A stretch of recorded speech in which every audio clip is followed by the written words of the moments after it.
Hello everyone, welcome to physics संवाद। तो third chapter जो था हमारा वो फिनिश हो चुका है, कंप्लीट हो चुका है। और आज हम एक न्यू चैप्टर 4 जिसका नाम है मूविंग चार्जेस एंड मैग्नेटिज्म, जिसको आज हम स्टार्ट करने वाले हैं। ठीक है, तो चैप्टर 4 जो है वो चैप्टर जो आपका फर्स्ट है उससे कुछ कुछ रिलेट करता है। जैसे आपने उसमें इलेक्ट्रिक फील्ड पढ़ा हुआ था, ठीक है, इसमें आप मैग्नेटिक फील्ड पढ़ेंगे।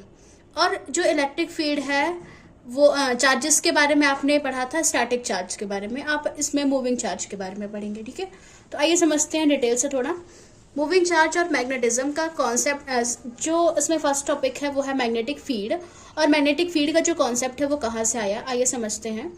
तो मैग्नेटिक फील्ड एक्चुअल में क्या होता है, आप लोगों ने इलेक्ट्रिक फील्ड पढ़ा होगा कि कोई भी स्टैटिक चार्ज होता है उसके अराउंड में जो भी आप एक्सपीरियंस करते हैं, ठीक है, उसे आप क्या बोलते हैं, इलेक्ट्रिक फील्ड बोलते हैं। ठीक, और आपने ये भी एक फॉर्मूला पढ़ा होगा कि इलेक्ट्रिक फील्ड जब मूविंग चार्ज में होती है उसके अराउंड में नंबर ऑफ चार्जेस होते हैं तो सुपरपोजिशन ऑफ चार्जेस लग जाता है वहाँ पे। ठीक है, तो वहाँ पे एक फोर्स एक्सपीरियंस होता है, और एफ इज इक्वल्स टू आपने पढ़ा था क्यू नॉट ई। ठीक, इसी तरह आप क्या पढ़ेंगे, एक साइंटिस्ट है आपका ऑरेस्टेड, उन्होंने क्या किया कि उन्होंने एक करंट कैरिंग कंडक्टर या फिर मूविंग चार्ज के अराउंड में एक कैंपस निडल ला के देखी, तो वो जो कैंपस निडल थी वो डिफ्लेक्ट हो रही थी। तो उन्होंने क्या ऑब्जर्व किया कि जो मूविंग कंडक्टर या तो मूविंग चार्ज होता है या तो करंट कैरिंग कंडक्टर होता है, उसके अराउंड में electric field as well as magnetic field भी क्या होती है, प्रोड्यूस होती है। उन्होंने ये एक्सपेरिमेंट किया था। इस एक्सपेरिमेंट को हम आगे पढ़ेंगे। सबसे पहले हम पढ़ते हैं कि मैग्नेटिक फील्ड क्या होती है। ठीक है, तो इसमें क्या लिखा हुआ है, the space around a moving charge, moving charge के अराउंड में जो स्पेस होता है या फिर करंट कैरिंग कंडक्टर के अराउंड में, ठीक है, जहाँ पे मैग्नेटिक इफेक्ट को हम क्या करते हैं, एक्सपीरियंस करते हैं, उसे ही आप क्या बोलते हैं, मैग्नेटिक फील्ड बोलते हैं। जैसे कि किसी भी मैग्नेट के अराउंड में एक मैग्नेटिक इफेक्ट होता है जिसे आप मैग्नेटिक फील्ड बोलते हैं, उसी तरह करंट कैरिंग कंडक्टर के अराउंड में क्या होता है, एक मैग्नेटिक इफेक्ट होता है। यदि आप करंट कैरिंग कंडक्टर के पास किसी कंपास निडल को लेके जाएंगे तो वो जो कंपास निडल होती है वो डिफ्लेक्ट होती है। ठीक है, इससे समझ आता है कि वहाँ पे कोई ना कोई मैग्नेटिक फील्ड है। ठीक, यही यहाँ पे लिखा हुआ है कि किसी भी मूविंग चार्ज या फिर करंट कैरिंग कंडक्टर के पास एक मैग्नेटिक इफेक्ट क्या होता है, एक्सपीरियंस होता है, जिसे आप मैग्नेटिक फील्ड बोलते हैं। मैग्नेटिक फील्ड को आप लेटर कैपिटल बी से रिप्रेजेंट करते हैं, और मैग्नेटिक फील्ड जो होती है वो एक वेक्टर क्वांटिटी होती है। ठीक है, इसी से मतलब कि मैग्नेटिक फील्ड से रिलेटेड ही एक फोर्स होता है। जैसे कि इलेक्ट्रिक फील्ड में एक फोर्स था F is equals to q naught E, इसी तरह मैग्नेटिक फील्ड में भी एक फोर्स एक्ट करता है, एक्सपीरियंस करता है, जिससे आप क्या बोलते हैं, लॉरेंट फोर्स बोलते हैं। आइए उसे समझते हैं। यदि कोई चार्ज क्यू है, एक मैग्नेटिक फील्ड में एंटर कर रहा है, यदि उस चार्ज की जो इनिशियल वेलोसिटी है वो v है, और वो एक फोर्स क्या कर रहा है, एक्सपीरियंस कर रहा है, तो एफ इज इक्वल्स टू हो जाएगा क्यू वी क्रॉस बी। ठीक है, जो वेलोसिटी और जो मैग्नेटिक फील्ड है दोनों ही क्या है, वेक्टर क्वांटिटी है। तो एफ इज इक्वल्स टू क्या हो जाएगा, क्यू वी क्रॉस बी, और इसकी जो डायरेक्शन होगी वो नॉर्मल होगी, both the motion of charge and direction of magnetic field, दोनों की क्या होगी, नॉर्मल होगी।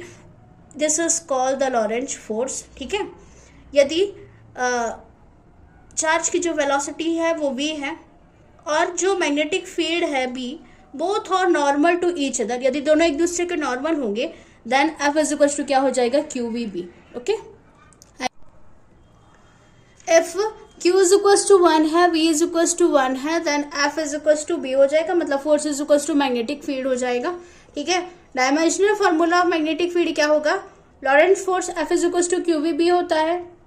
अब हमको किसकी यूनिट निकालनी है, मैग्नेटिक फील्ड की यूनिट निकालनी है। तो b इज इक्वल टू आप ऐसे कर देंगे, b is equal to Q f upon Q B.